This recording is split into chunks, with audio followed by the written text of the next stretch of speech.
Hey, what's up, guys? Welcome to the Bible Study Minute. Today we're taking a look at Acts chapter 18, verse 18, through the end of chapter 19. And what we see happening in these chapters is Paul is finally leaving Corinth after spending some time there, and then he's traveling back to Antioch and to Jerusalem to kind of give a report of what he's been doing.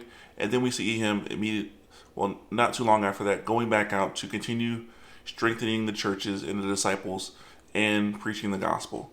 And we finally see him in Ephesus, where he spends some time there, and things eventually end in a riot because the gospel work is having such an impact that it's affecting the people who are making false idols.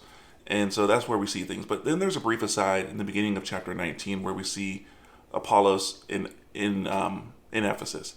And what we see here is a believer who understands Jesus and is accurately teaching it, but he doesn't have all the details. So we see Priscilla and Aquila coming alongside him, taking him aside, and teaching him the way of God and Jesus more accurately so that he can have a stronger apologetic in preaching the way of Jesus Christ.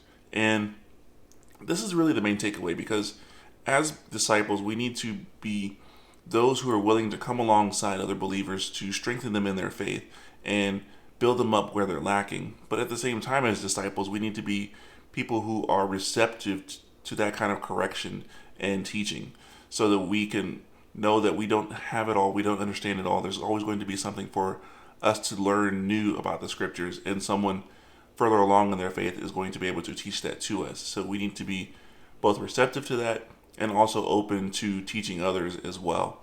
And that's what we need to be able to do as believers. And then really just focusing in on the work of God and the power of the gospel and how it can change people's lives. And it's really just awesome what we're seeing here in the book of Acts. So that's what I want to leave you with today as you take a look at these passages. And until next time, grace and peace.